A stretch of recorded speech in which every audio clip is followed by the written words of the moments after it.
बोल गुरु नानक देव की जय। साईं लैणा राम साहिब की जय। साईं लाला राज साहिब की जय। पूज्य माता साहिब की जय। पूज्य अम्मा साहिब की जय। परम पूज्य दादी साहिब की जय। प्रेम न हूंदो त सभिनी जपनि तपनि जो पुञ अहंकार चटे वेंदो। प्रेम न हूंदो त केॾा बि जप तप कंदासीं, हुनजो केॾो बि पाण पुञ कठो कंदासीं त उहो अहंकार चटे वेंदो। माना प्रेम खां सवाइ अहंकार जल्दी अची वेंदो आहे। थोरो भली बुरी खणी कहिड़ी बि ॻाल्हि हुजे, मालिक जे अॻियां खोलींदे त औखी घड़ी मदद मिलंदई। मदद मिलंदई। भली बुरी कहिड़ी बि ॻाल्हि ईंदो, हे संसार कमु कान ईंदो। कहिड़ा बि पंहिंजा हुजनि त बि कोई कंहिंजो आहे छा? कोई कंहिंजो कोन्हे, कोई कंहिंजो कोन्हे। मालिक खे पंहिंजो बणाए छॾियऊं बसि।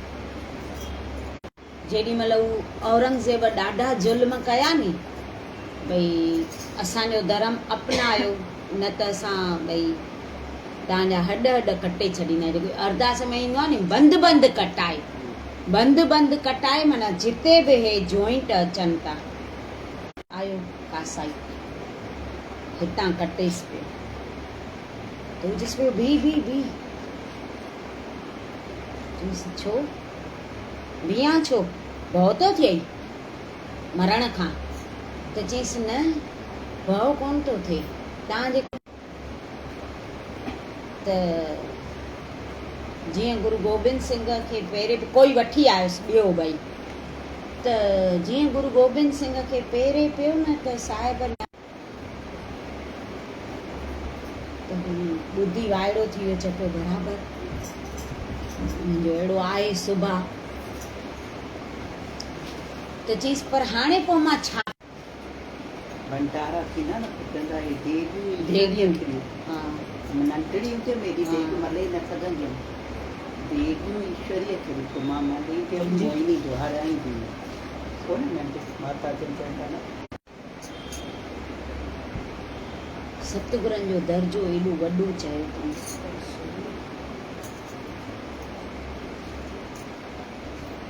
असांखे माण्हुनि जी पई आहे, माण्हू छा चवंदा, माण्हू छा चवंदा, मिलिया आहिनि। कोई बंधन न, कोई असांखे उन्हनि जो डपु न त हीअं चवंदा हूअं चवंदा। माण्हुनि जा गुरू ॾिसो त हीअं बैंडुनि बाजनि सां वठी ईंदा आहिनि, महीनो महीनो त उन्हनि खां टाइम वठंदा आहिनि। माता जन थालियूं असांखे ॾा खाई। हा, ॿिए घर जी बि थोरा ॼणा हूंदासीं त सभु साईं सां गॾु ई पलंग पूरे मन सां कुल मालिक में समाइजी समाइजी वञ।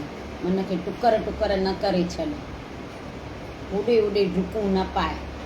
हर को पंहिंजे गुरूअ मां पाईंदो। भले संत सभु महान आहिनि, कोई बि संत घटि कोन्हे, पर मन हिकु गुरूअ खे पंहिंजे खे ॾे। मुंहिंजी माउ दीदी हेॾे भई निरंकार ॿुधाए चए गुरु अंगद देव, चए गुरु अंगद देव मां कंहिं पातो, चए गुरु अमरदास, चए गुरु अमरदास मां कंहिं पातो, चए रामदास, चए रामदास गुरु नानक मां पातो या? पंहिंजे गुरु मां पाइबो, पंहिंजे गुरू, रामदास थोड़ी गुरु नानक मां पातो। उन्हें पंहिंजे गुरूअ मां पातो, हर को पंहिंजे गुरूअ मां पाईंदो।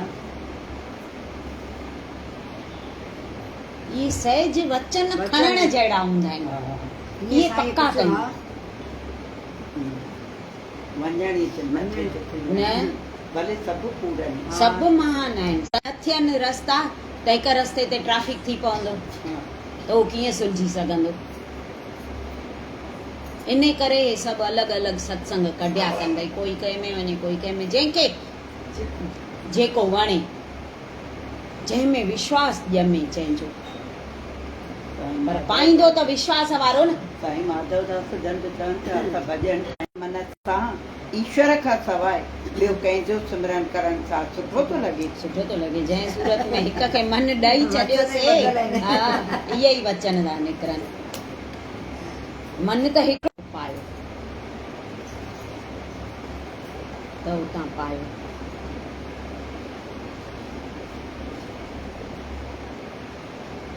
जॾहिं तुंहिंजो मन मालिक जे प्रेम में रंगिजी वेंदो त पोइ संदसि सिमरन करण खां सवाइ हिकु पल बि रही न सघंदा।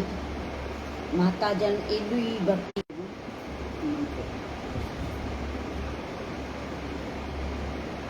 चए थो हिकु दफ़ो करे ॾिस, हेर पइजी वेंदई त पोइ मन रहंदई कोन।